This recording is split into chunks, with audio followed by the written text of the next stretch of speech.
2013, and just recently at Foxconn at the end of January. It's called Customer Service Making a Difference. If I can get this going. So in today's society, we have many options when we go to shop around for services, for products, and a lot of times there's not a whole lot of difference between going from one store to the next to the next. But what you will notice is you will gravitate towards those companies that take good care of you. So as a provider of a service, there isn't much difference, more or less, between what I might provide as a developer of software to somebody else. But if I treat my customers poorly, then they're not going to want to come back to me, and I am just going to give them, they're going to go look somewhere else. So when you think about your customers, you're going to wonder, it's providing quality service, but giving them poor customer service, is it really worth the price? And the answer is no. Your customers won't be your customers for very long. Your competitive edge, my competitive edge, is that we provide services at a fair price, and then we go above and beyond treating our customers well. So your competitors can't take that away from you, is that relationship with your customer. So let's talk about making a difference. I want to talk a little bit just about me, just so you know who I am. I've been a software developer for a lot of years. I worked for, I started out on mainframes back in Pittsburgh, Pennsylvania. I was a rookie software programmer, and I actually, it wasn't a shining moment, but I took down the mainframe, and they told me not to do that again after I did it the second time. So that was my start into programming. However, I've gotten better over the years. Well, at least I hope I have anyway. I've been in Foxpro most of those years. I've also have done a little HTML and CSS, SQL Server newbie, and I absolutely love what I do. Software to me is a tool to help my customers get to meet needs that they have. So other things about me, I belong to a couple of users groups, OFUG, which is the Grand Rapids Area Fox Users Group, and I'm its president. I travel a couple hours to go to Detroit, and they have a users group there. I'm a conference speaker. You can find me up on Twitter, and there's my email address. I worked for Rick Schumer at White Light Computing. And those guys here, that's my son, David. David has Down syndrome. He's 24, going on 25 years old. He's a great kid. I'm a volleyball player. There's Bo. He's will bark. And this little guy down here is Bear. And I'm also studying karate. I'm at my 4th Q. I've got another year and a half, and then I hope to be a black belt. So the agenda. What we're going to do is we're going to talk about great customer service. What does that mean? It inspires stories. It's outside the box thinking. It's a choice. Start with a clear vision.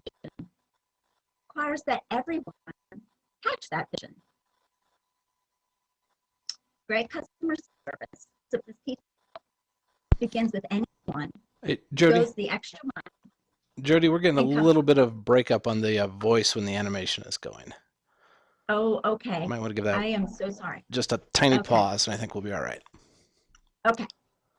So just tell me what I need to do, okay? So comes from the heart, brings customers back. Did I do better that time? Yeah, that was fine. Okay. I remember. And to sum it up, it's really just the beginning. Now, I normally don't do this because I don't really like talking about myself a whole lot. I'd rather just sort of put my nose into a book or, into a phone call and talk about my customers. But I wanted you to understand my passion for customer service. It isn't what I decided to do yesterday. It has been my entire life. Ever since I was little itty bitty, I loved helping my mom in the kitchen and doing housework and stuff. And one of those stories that I have to tell you is when I was little, about 3 years old, I was helping. My mom had made tapioca pudding. And if you know anything about tapioca pudding, you stir it and you stir it, and it gets hotter and hotter to almost boiling. And then once it's thickened and clingy and gooey, you pour it into a serving dish, and then you put it in the refrigerator. Well, my mom obviously needed help. And so what I did at 3 years old, I asked her, I said, Mom, can I help you? And she's like, no, it's too hot. Let me do it. But I knew she was really busy and she needed my help. So when she turned her back to open up the refrigerator door, I picked up those glasses, those steaming hot glasses, and I poured the tapioca pudding over my hands and got third-degree burns. So at 3 years old, even though it was not a very successful attempt at customer service, I was doing it back then. And from there, you know, anything that I could do in school, I did to help my classmates out. I was involved with student council, blah, blah, blah, blah, blah. And even today, highly involved with the community as far as, you know, the users groups go. I am also involved with my church, you know, where my pastor said, and this is what made me feel really good, definition of a servant is someone who is dedicated to the success of someone else. And that just spoke volumes to me, because that's what I want to do. And in the same way with our customers, when they have problems with our software, I want them to know that I'm walking right there beside them as best as I can, even if it's over the phone, and that I care about what they're going through. So for me, there's nothing greater than this, to lift the spirit of mankind a little higher through service.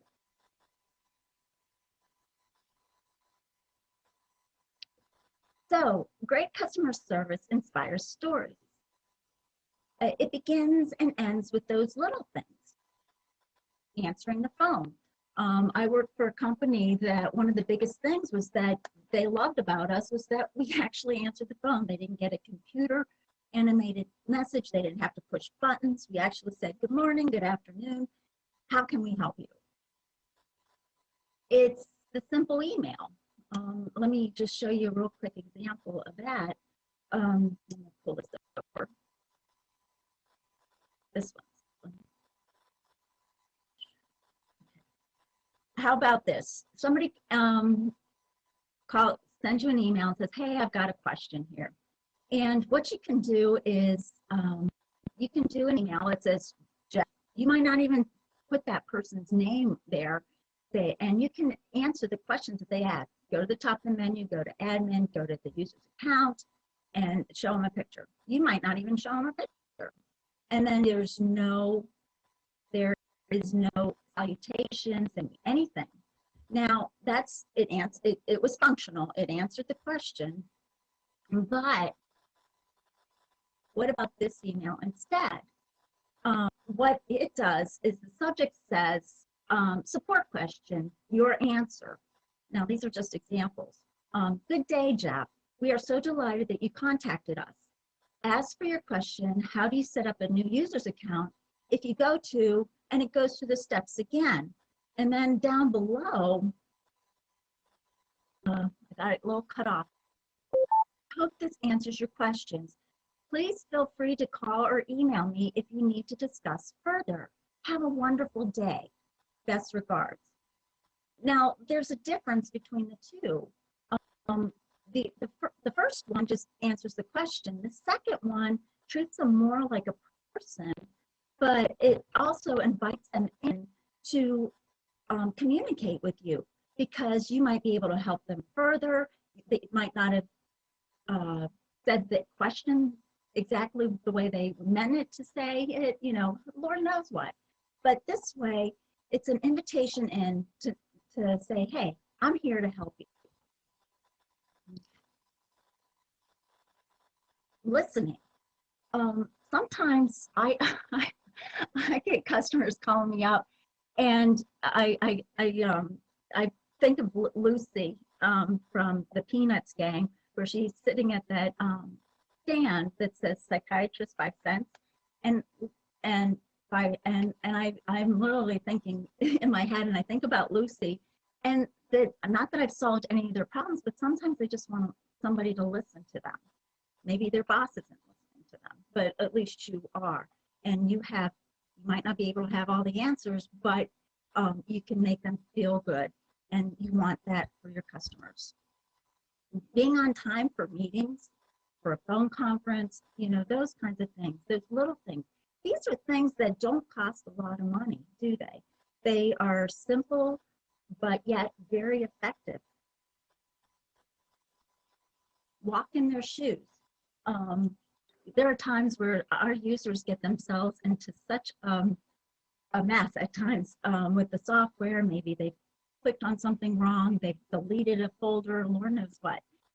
So realize that, just because you're comfortable with the computer, they might not be. And so to walk in their shoes, slow it down, and, step with them and walk with them.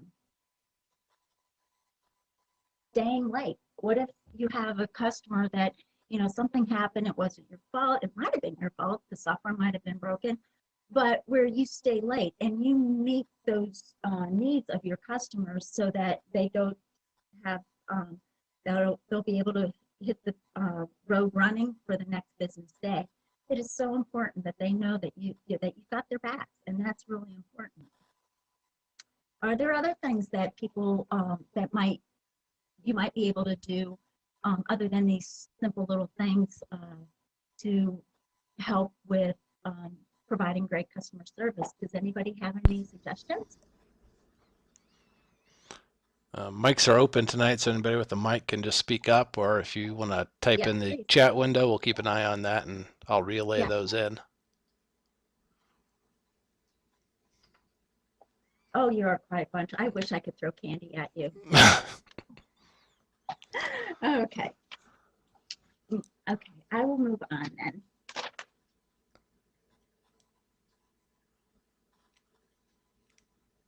So I've got two stories. Jody, I'm throwing you under the bus. My boss, Rick, in February, a couple years ago, and a couple years ago was 2012, and it happened to be, if you know anything about my husband and I, Jeff and I were married February 29th, the year 2000. So we really can only celebrate our wedding anniversary every 4 years, right? Because of being married on Lake Day. Well, my boss, good old boss Rick, he calls me up and says, we have a customer in crisis. And Jody, I'm throwing you under the bus. Now, this company, the management, the owners wanted the software because it would enable the business to grow. However, the people in the trenches, they had been using this old software for 23 years, and they really dug in their heels. They did not want to change. They didn't want to help with testing. They didn't want to help with anything. And we had to go live. And so my husband was wonderful. He said, sure, Jody, go ahead. We can celebrate our anniversary any other day, and don't worry about it. So I went down to the customer site for a few days, and there were some software issues that, because they didn't test, we found some things out when we tried to go. We did a dry run live the day before they wanted to go live, and so we found some issues. And the staff at White Light Computing worked through the night to get those fixes in. But the main thing that I did there was just listen. I carried a pad of paper and pencil, and this gal's name was Denise, and she and I said, I want to hear what you have to say. So she showed me the software, how she works, her old software, and how the new software wasn't meeting her needs. And so I continued to listen to her, empathize. I sometimes sort of cried with her. We stayed late. We stayed till like 8 o'clock that night, going through her work. And then we got the software fixed, and then next day we went live. And anytime that she had an issue with the new software, Jody, bring your pencil and paper. And I was right there smiling with her, you know, sharing in her frustrations and taking, you know, taking those notes. And then when I did leave the company to go back to my home office, I was there answering the phones anytime and every time. I never, you know, and I just listened. I empathized. I said, yes, we can make it better. Or, you know, let's put this on the to-do list. You know, let's find out the ones that are more important. And through that process, we were able to turn that around where she is actually pretty darn happy that, you know, it was now becoming part of who, you know, her work cycle. And this company that was stagnating because the old software couldn't meet their needs to grow, they are now growing and thriving and bringing on new clients through this software, and the fact that that we do excellent customer service for them. We listen to them. We provide, you know, timely software and updates for them. Another story I like to tell you, David gets a Michigan credit card. This is really cool. If you've ever gone to a government office, and this one happened to be the Secretary of State, where we can get our driver's license, register our car vehicles or whatever. And David, with him having Down syndrome, cannot get a license, but he can get an ID so that he can then buy a fishing license or whatever, so he can do fun stuff. When you usually go to those places, the people behind the desk are there, and you have your number, and they are not happy. They don't want to be there, and they look at you like you don't want to be here either, and it's just frustrating. And so, and I thought, well, David had the day off from school. Let's go get your credit card. And we went to this smaller, out of the way office, and we had a number, and his name got called up, and oh my gosh, this lady smiled. And David, hi, I'm David, Mom, you know. And so anyway, she smiled. She showed David where to sign his name. It was just amazing. It was just this wonderful, it was like night and day, this picture of night and day. And if you go to the Secretary of State, they take your picture once and it's good enough, go. And but with David, she said, Dave, do you want to take your picture with your glasses on, with your glasses up? It was just this wonderful experience. I'll tell you that the place that I go to anytime I want to have my license, registration, everything is that office. It's because of that experience, because of that wonderful customer service that person had provided for us. So, what are you telling your customers? By your tone of voice. Hey, what do you want? It's not. It's like, what do you mean? What did you do now? You know, think about the words, the tone of your voice. Are you happy to hear them? Good morning. Hey, how you doing? Or what do you want? You know, think about that. How about speaking before they're finished? You know, they're trying to tell you a story. They're trying to tell you, you know, what's going on with the software. Maybe it's office politics, Lord knows what. But speaking before they're finished. Are you really listening to what they're saying, or are you wanting to hear yourself say and fix the problem before you might not really know what that problem is?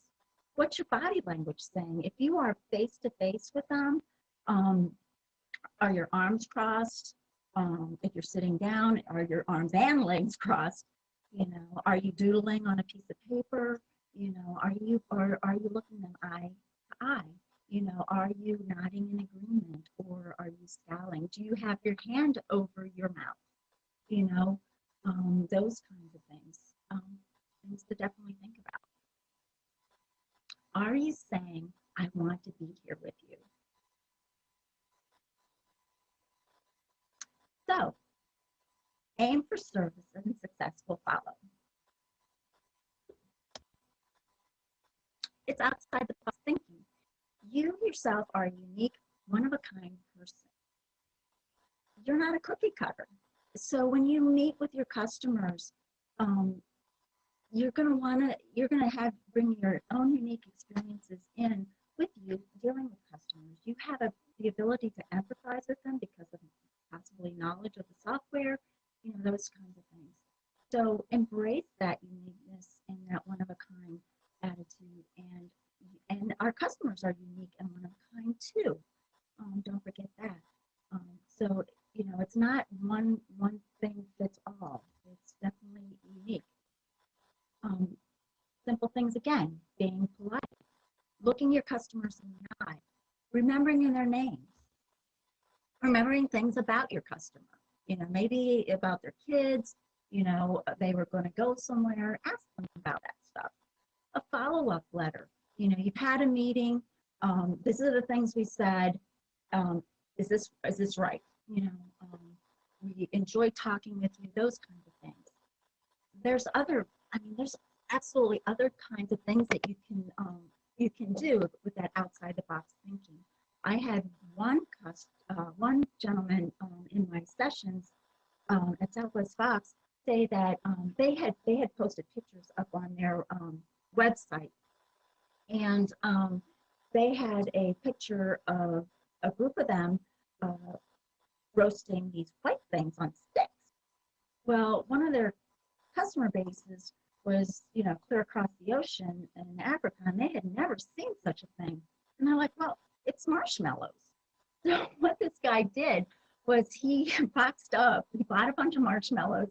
It cost more to ship them across the ocean, but he sent them marshmallows.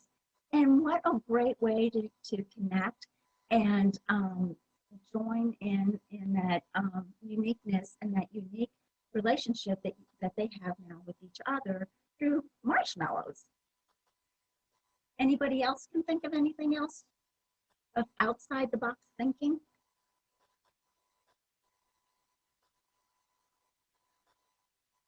I'm going to have to think about this. Okay, outside the box thinking. If you say you're going to do something, do it. Look for something positive to say. Respond in a way that goes beyond what is expected.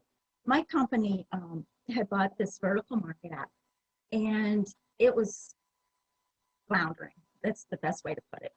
And the old owner, his way of dealing with customers and them calling and emailing was just to ignore them. And sooner or later that they would get tired of calling and emailing, and then they would just go away. And when we took this software over, we had this one lady, her name was Jean, and she had just bought the software. She bought the software, and all of a sudden she now had new people supporting her. So she was struggling, we were struggling, and there were so many issues that were going on, and we're like, the software can't be that bad, really. And we had some tweaks in figuring out how the system worked. But my boss, Rick, said, well, we're spending some money on this. Maybe we should just hire a new computer, because it could very well be the hardware and software that she's running, because she's running, an old operating system. And I thought, wow, what a unique way of, dealing with a problem. Rick, I really thought he was going to buy that computer. It turned out that we didn't have to, but desktop computers were a lot cheaper than some of the time that we had spent with that. But with Jean,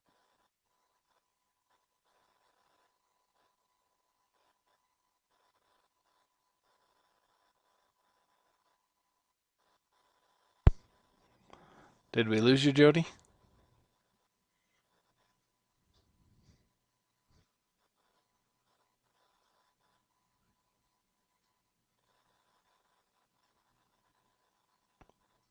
Jody, I think we lost you. If you can hopefully hear me.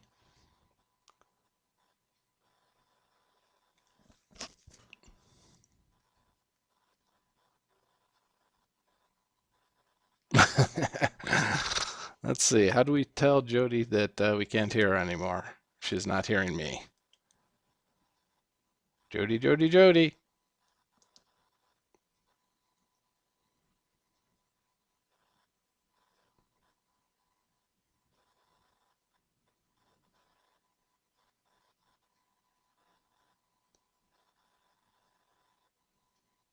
You may want to disconnect your audio and reconnect it, I guess.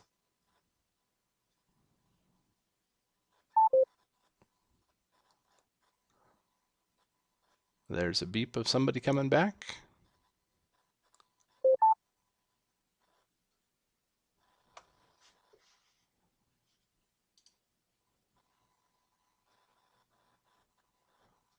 No, we're not hearing you, Jody.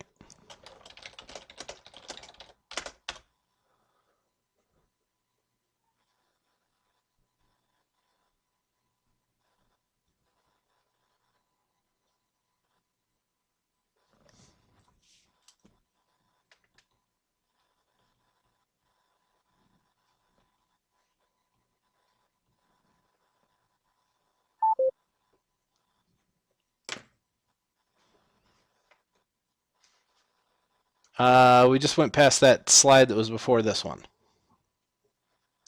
So this one? Yep. We Okay. lost you about there. Good, you didn't miss two.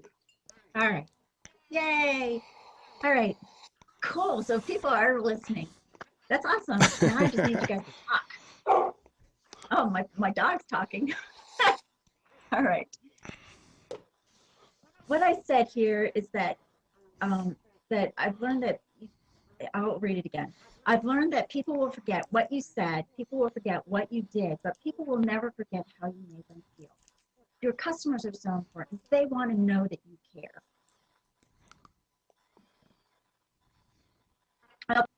So it's a choice. You are on the front line.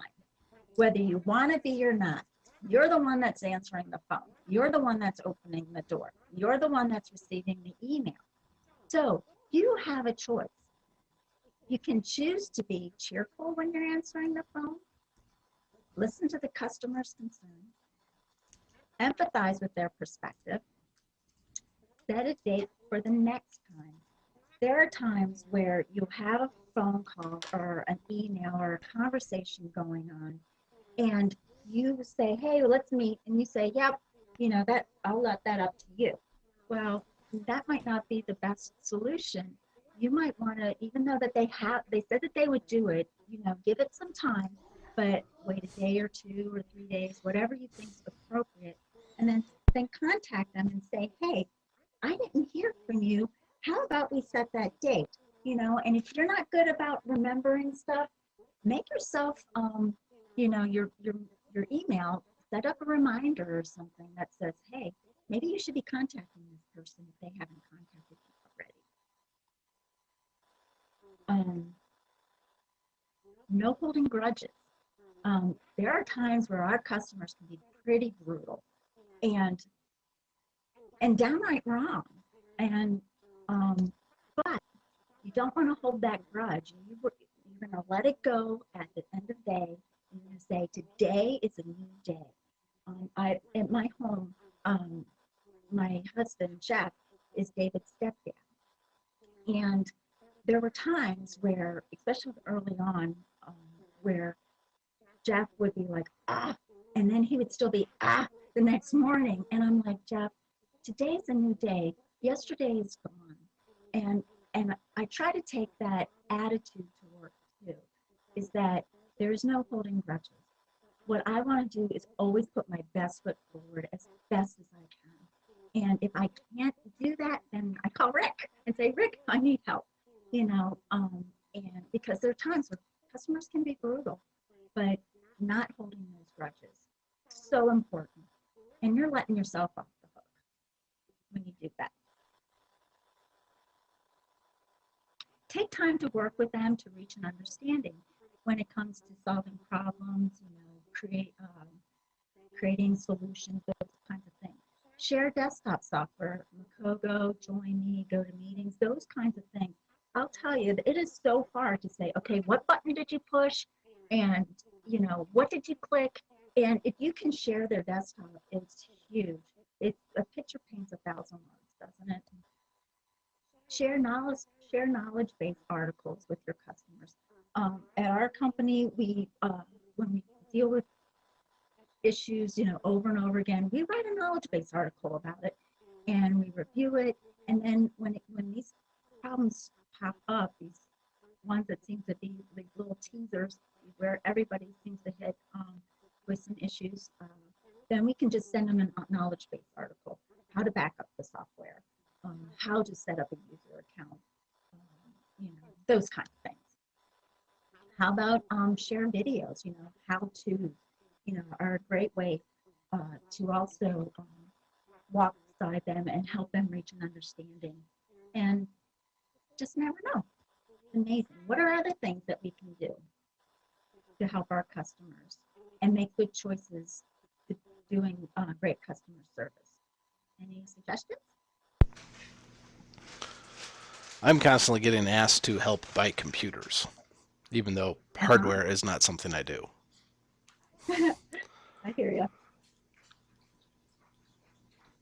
So you help them out by doing that, even though that's not your forte. Yeah. How do you, yeah, that is wonderful.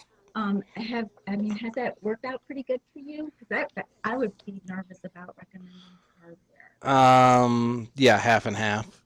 I mean, if anything goes wrong with it, then it's your fault. Then all of a sudden. Right. But at least they appreciate, here's the link to Best Buy of what you should go get. There you go.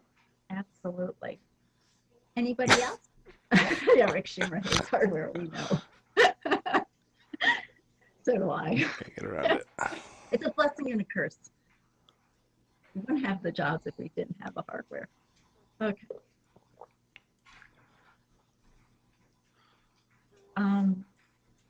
Again, email customers timely updates and statuses. Make sure there's those warm greetings. Invite more conversation in. Sincere closures. Make them feel like they are your only customer. That can be, don't lie. If you don't know something, then tell them. If I can't help them, tell them. Ask for help. Ask the user, like we are doing right now. We ask the user community. You can ask, your colleagues. Ask your husband sometimes, or your significant other. For me, it would be my husband. Paul from my work, he always tells me, Jody, just Google it. Okay, Paul, I'll Google it. Always give the customer more than what they expect, like providing hardware. Great example.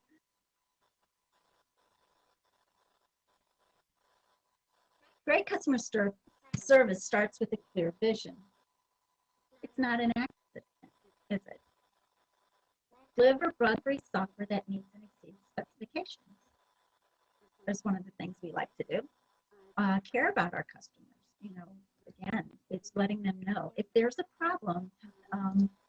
Listen to them. Help define it. Help determine the solution. Determine the deadline. Work like mad to fix it. That means sometimes working late. Answer questions succinctly in terms that my customer can understand. Discuss with my boss possible changes in policy. I have a story. New software for Ellie. Here's this vertical market app we buy, and Ellie had used other software, and it was a lot more expensive software than what we were providing, and that her company had purchased for her. And she was used to this like Cadillac, Corvette, those kind, just really top-notch software. And then there's ours, and our software is actually pretty cool. It just didn't have all the bells and whistles and that Ellie was used to. And every time she called, she was a new customer, she would just complain. And I would just say, yep. And if I could agree with her, I made sure I agreed with her. Yes, you are right. This is where our software could change. Or yeah, I can see where that new report that you're talking about would be very helpful. And what I was tell her is, well, why don't you just contact Rick and let him know about all these great suggestions? I said, I can put them into our knowledge base where we keep track of customer requests and issues and that. I said, but if you contact him personally, it just puts the exclamation point on the end of the, this would be nice. So, and as I was thinking about it and encouraging her to do that, and I let it go for like a half a day, and I'm like, Jody, what I should have done was called Rick up or emailed Rick and said, Rick, Ellie has these great suggestions and she wants to be heard. And instead of having Ellie contact you, could you please contact Ellie? So it was a way of changing policy and let us being more proactive than reactive. And in the end, Ellie seemed to be a little more happier about the software. Again, it still wasn't what she was used to, but she was starting to see where the new software that she was using was meeting her needs. What are you telling your customer when you say, I can't help you? It's someone else's issue. What could you say instead? Yes, I'll buy hardware for you. I will help you out with that endeavor. I think that would be a great example.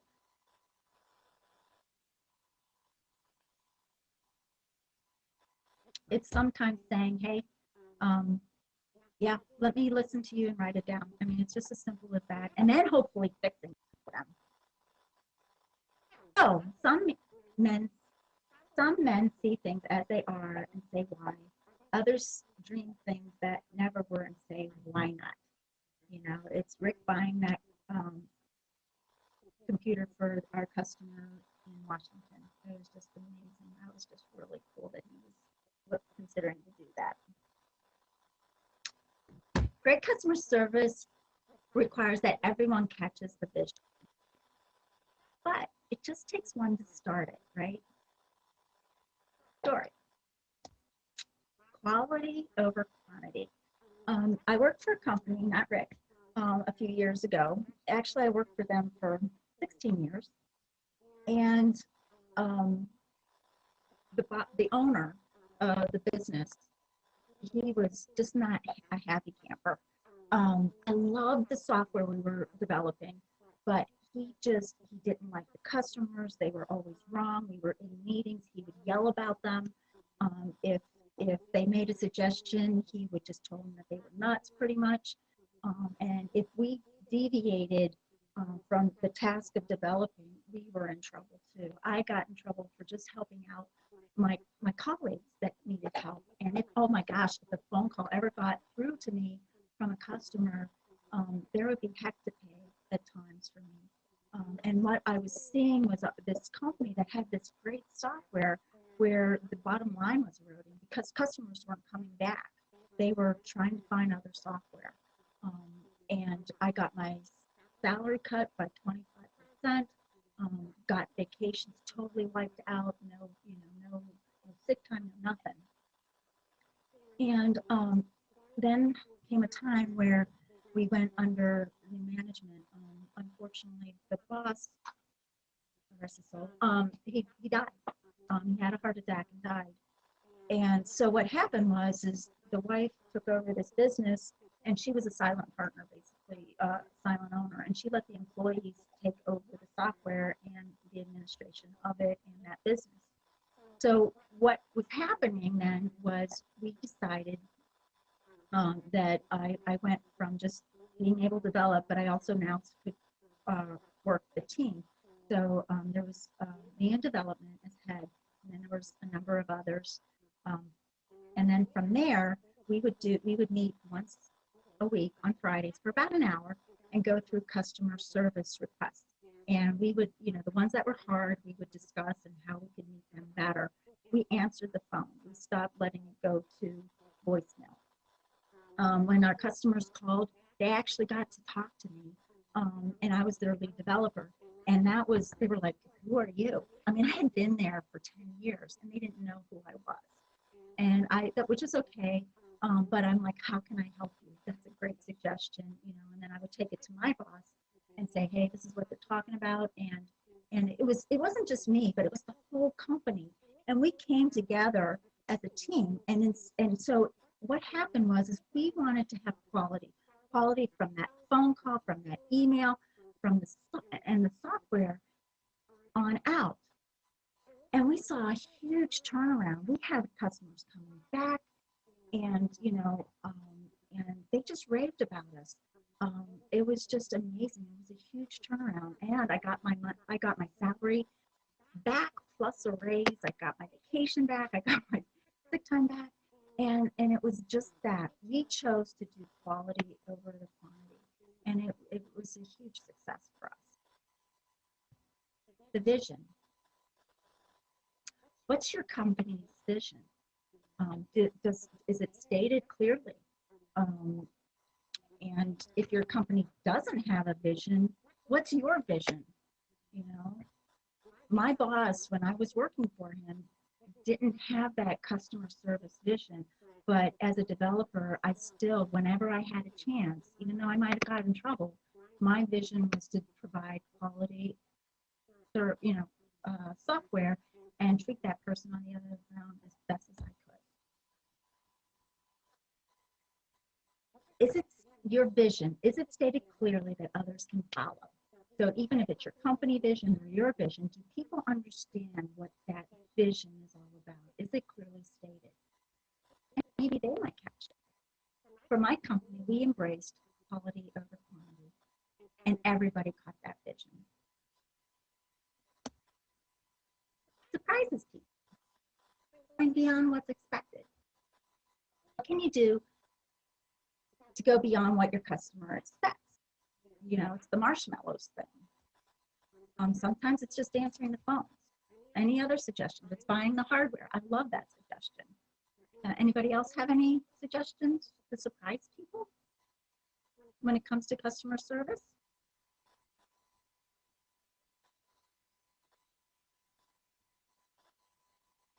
My boss surprised me when he wanted to buy that customer a computer. That was awesome.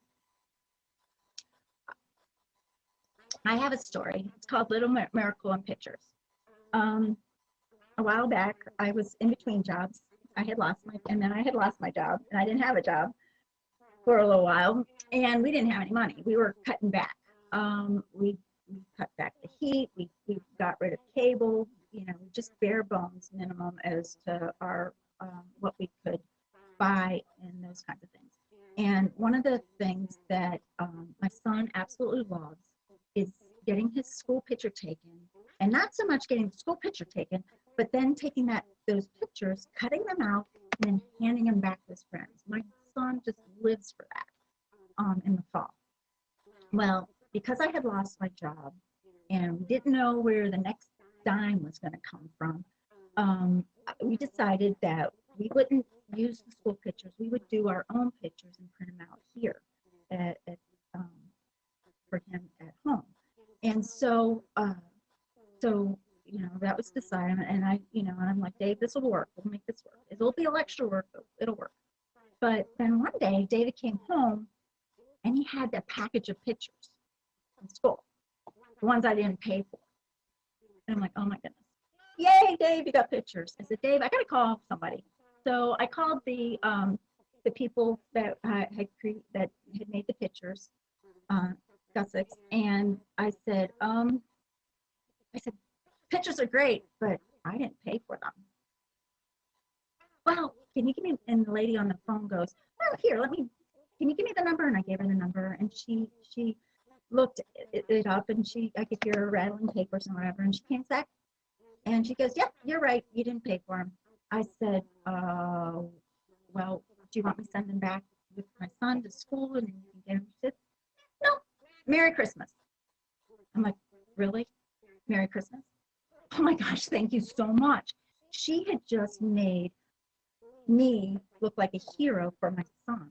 He could cut out his pictures, he could take them to school, he could hand them out.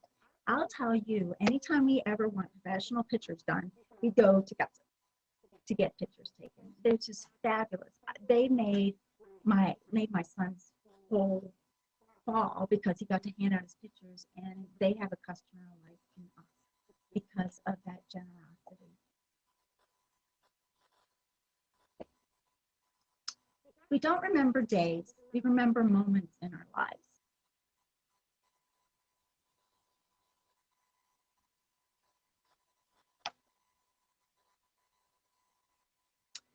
begins with anyone. Starts with you. Starts with me. You are being watched. Attitudes are contagious. Is your attitude worth catching? Are you hiring the right people? Here's some stories. David can. Now, David has Down syndrome. He is forever 5. He can't string an entire sentence together. He usually says one word, like karate, and then he looks at me to have him fill in the blanks for that. But David feels valued when he can fold the bulletins at church. He can shred paper here for the home office. He can, just do all those little things that he can. It's through that small act of service. He loves getting praises, and he is making a difference in that. It's just, and it's like with the bulletins, the church benefits, and David benefits. He is just so excited to be able to help somebody. There's a place called Can Do. And at Can Do, David is one of many special needs employees. And now they do assemblies. They've been in business for 60 years, 50 years. I don't want to say 60. Oh, it doesn't matter. Anyway, they're in Holland, and they put OnStar assemblies, for our cars and stuff. Well, they assemble those pieces. They have sheets of paper where there's pictures of washers and bolts and whatever that the employees match up. They call it a jig, and then they put it into plastic bags, and then it gets heat sealed. It's just amazing that what these people can do. They do for our armed services. They do the tourniquet bandages. They have a clean area. They do mirrors. They do framing. They're OSHA certified. It's just an amazing place. Now, David maybe get 0.02 cents per, product that he handles, and he only brings home a $5 paycheck, but he earned it, and it makes a huge difference. And he saved it up so he could then buy himself a winter coat. He is so proud of the fact that he bought that coat all by himself. It's, so you have stories where you don't need a college degree to treat people right and to be able to serve. Oh, Can Do. There's another story called Johnny Can. It's by Simple Truths. And here, Johnny, again, had Down syndrome, and he had gone to a customer service seminar with his colleagues from his grocery store. And the speaker there challenged them, to make a difference. Well, how could Johnny make a difference? I'm only a bagger, he said. Well, he went home, and with his dad and a computer and a printer, he created these thoughts for the day. And Johnny would put them in his bags that he bagged up for people at the grocery store. And so as the manager would come out, the manager was noticing Johnny's line is like twice as long as it. And he's like, well, you can go over here. I can open up more lines. No, we want Johnny's line. And we want to have his thought for the day. And not only that, but then the woman at the flower shop area, if there was a damaged flower, then an elderly woman would get it, or a young lady would get it. And the attitude where these customers would maybe show up once, a month, once a week, but they would go to other.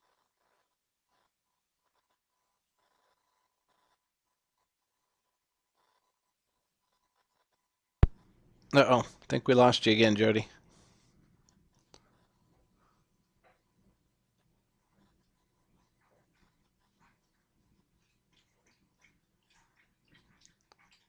Yeah, I think she loses me too when she does that.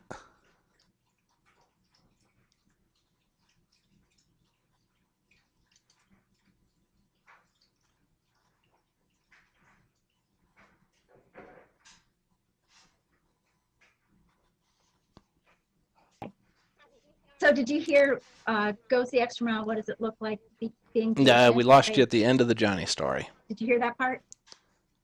No, we did not hear the beginning of this slide. Hello? I'm here. Not hearing me? Can you hear me? Yep. You're not hearing us, it sounds like.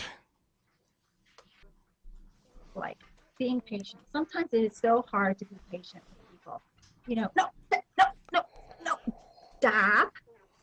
You know, click on this button. Sometimes it's just like, just let them go through the motions because they are going to try to make a point to you. And they can't make the point if you keep stopping them and correcting them along the way. Be persistent, you know, don't give up on them, you know, say, and work with them on that. Working late, giving help even though they haven't treated you very nice. That's that thing about not holding a grudge. You know, they might not have treated you nice, but I try to remind people that how they act is not my responsibility, but how I act and how I respond is totally my responsibility. And I want to be able to hold my head up and say, I did the right thing, even though I wasn't being treated. And then you call your boss. Yeah, I'm shaking my head. I don't know about that one. Yeah, it's hard. It's hard. And would you like to expound upon that?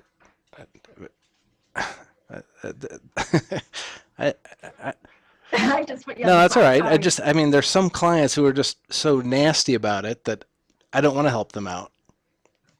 And I don't know that, I'm not sure if I should help them out. Are you familiar with the bottom 10% theory? I forget whose theory it is. But that person says you take your bottom 10%, your bottom 10% clients, your bottom 10% employees each year, and you should get rid of them because they're not worth the effort and the problems they cause. I could hear that, and I understand that. I have a customer that I'm not a prude, but I don't like being yelled at, and I don't like being sworn at. And he wasn't swearing at me about me. He was swearing just because life had, you know, dealt him a bad hand, according to him.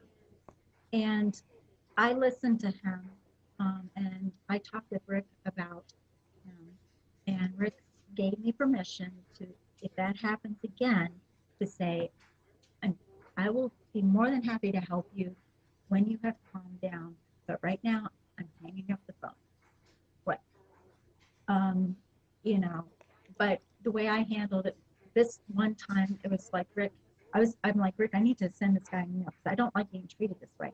And I know this customer isn't always like this. It's just this, he's passionate. He rules from the heart. Anyway, so Rick was a great boss, and he called him out. And now, did he apologize to me?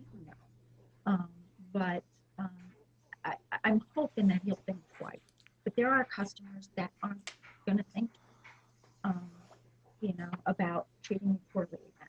And when it comes to those situations, there are times where no matter what, you know, you might have to cut your losses. I would agree with that. My boss that we were losing customers left and right. You're right. No one should have to take abuse in their job. The one job where we were losing customers left and right, my boss wasn't very nice, and I did look for other work, but because of how he was treating me and others, but that just never happened. So I was there for 10 years. But I also had a son to provide for, and I was the sole provider. So, you know, each situation is so unique, and you can grow from it like I did with my old boss, and I did grow from it. It gave me a tender heart, and I think that helped me be a better customer service provider. But, you know, what was the price that I paid too for that 10 years? You know, so I think that's an individual basis. There are no right and wrongs. even like with this presentation right now, it's not cookie cutter. It's, everybody's unique and everybody's different, and each situation is unique and different. There are times where hard choices do have to be made.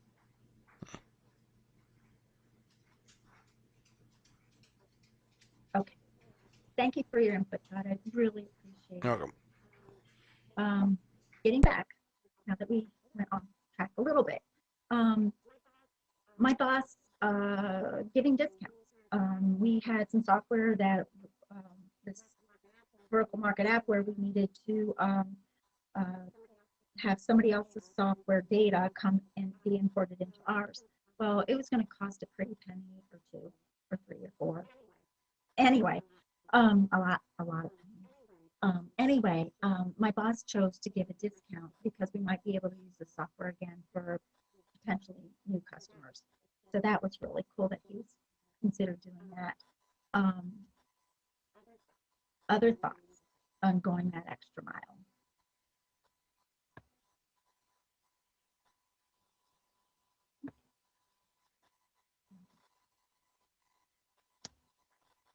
Right. I can say yes, even though one of the things that I love about Rick as a boss is that he has given me the capability when I deal with my customers from the vertical market app where they may not have a maintenance agreement with them. And technically, you shouldn't, help them, right? Because they haven't paid for it. But what Rick has said is that, yes, help them anyway. So what I do when I get that initial phone call, it's like, I'll hear what they have to say. I'll ask them for, who they are, and I'll look them up, and I'll know from our customer list that they aren't up to date on their maintenance. And so I will say, sure, I can help you. I see you're out of maintenance, but let's work through this, and we'll worry about the maintenance a little bit later. And so I help them out, and then I email Rick and say, Rick, this is who I helped, and they're out of maintenance. And then Rick will then do a follow-up letter, saying, hey, we gave, I hear that Jody was able to help you out with this situation, and would you like to come back in maintenance? Or, we can, do this as a, on a per call basis, and here's our fee. And usually they go into maintenance at that point.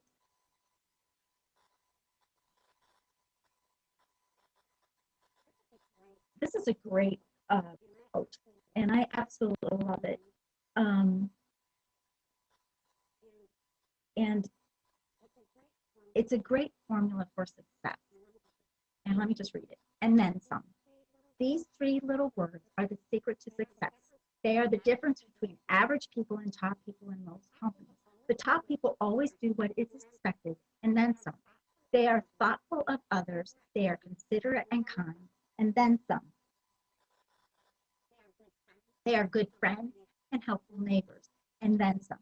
They can be counted on in an emergency, and then some. I am thankful for people like this, for they make the world a better place. Their spirit of service is summed up in these three little words, and then some.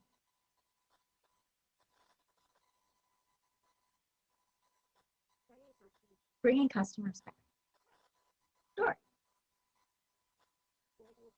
Moving forward. I'm trying to think what the story is. We had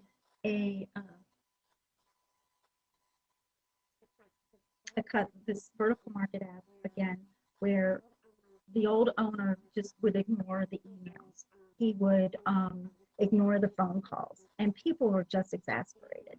And what Rick did when we took on this application was he sent out a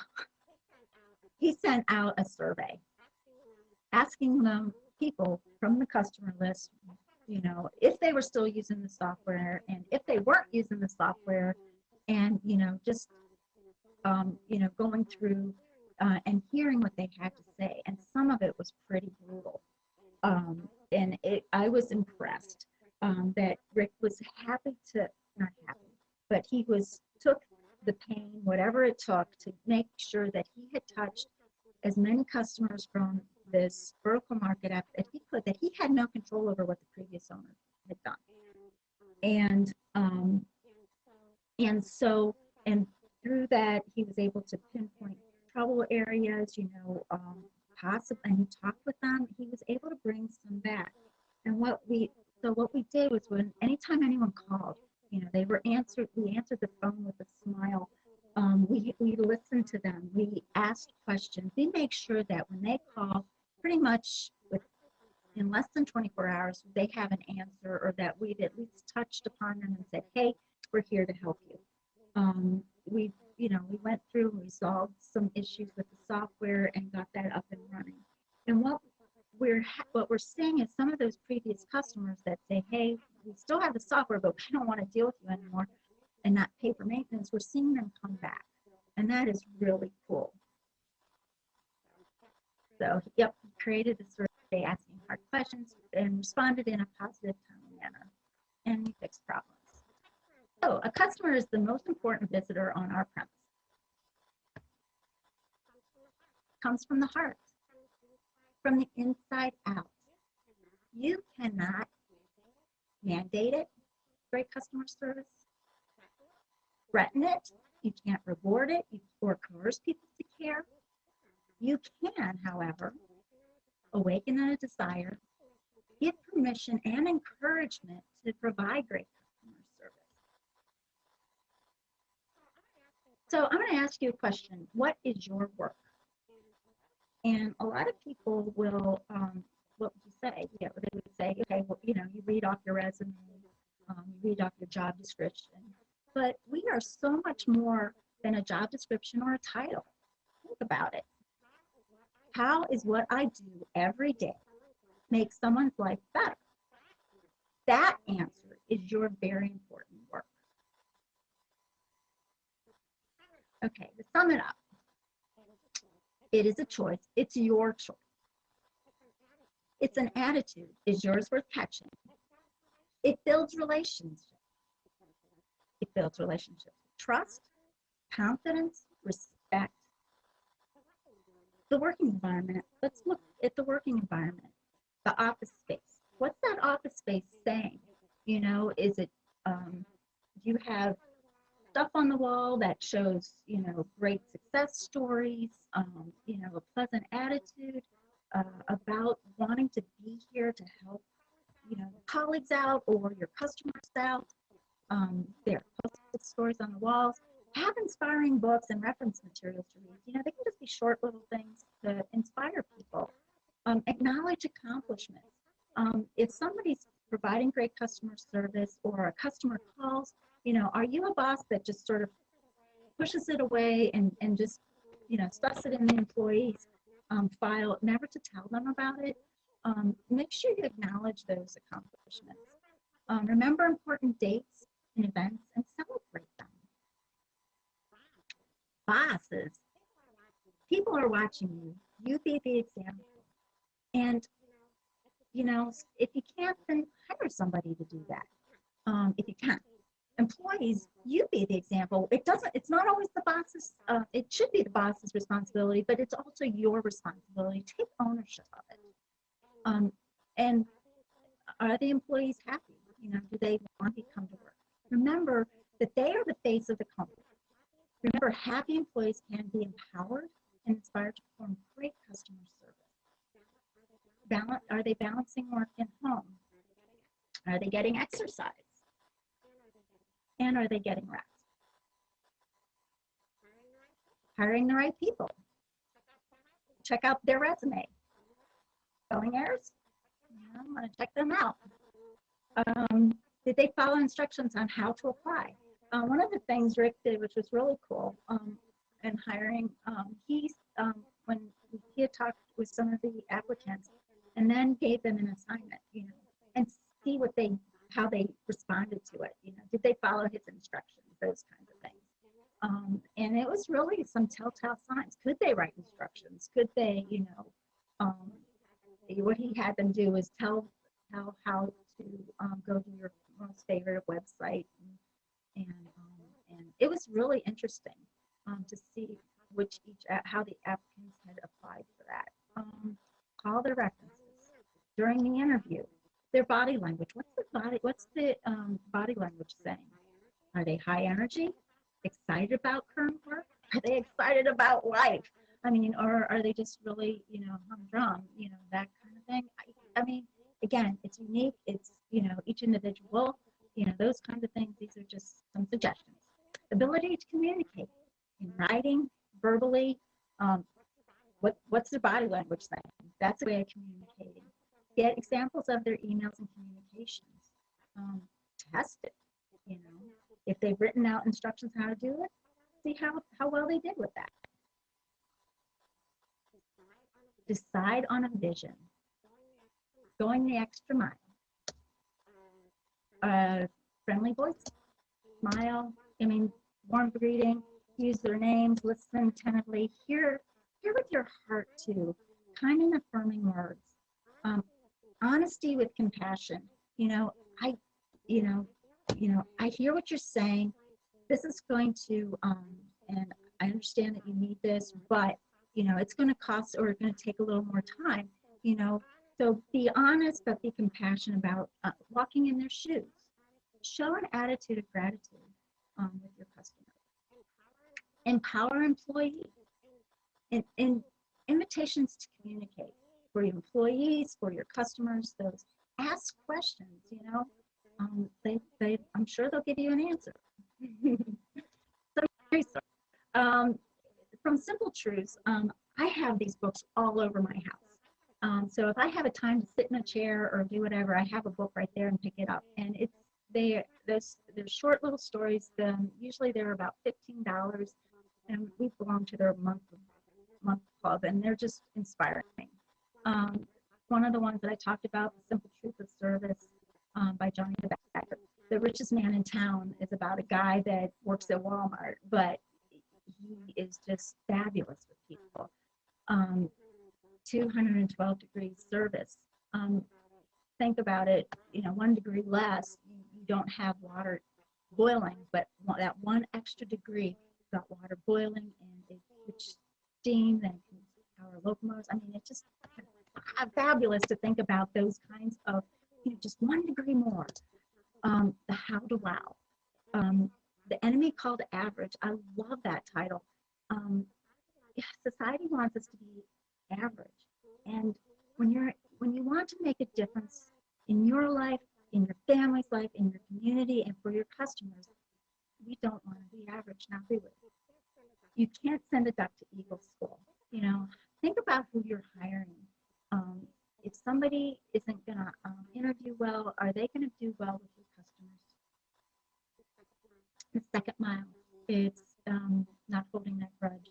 It's, going beyond what's expected, meeting and exceeding expectations. And Customer Love by Mac Anderson. So, great customer service inspires stories. It's outside the box thinking. It's a choice. Starts with a clear vision. Requires that everyone catch that vision. Surprises people. Begins with anyone. Goes that extra mile. Comes from the heart. Brings customers back. And it all starts with you. So, I want to thank you for allowing me to share my vision with you.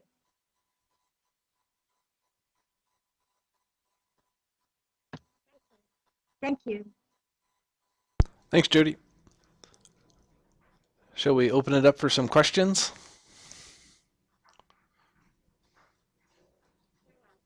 You're welcome.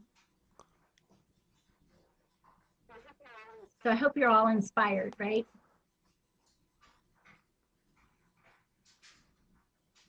I'm inspired.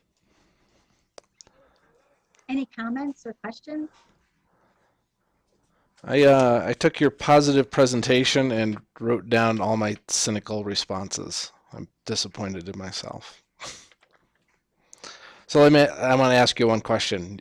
You talk about giving more and going the extra mile. What do you do when the people start abusing that? Thank you. And thank your comments were all just awesome. I just wish we could have done it more face to face, and I could have done that. Yeah.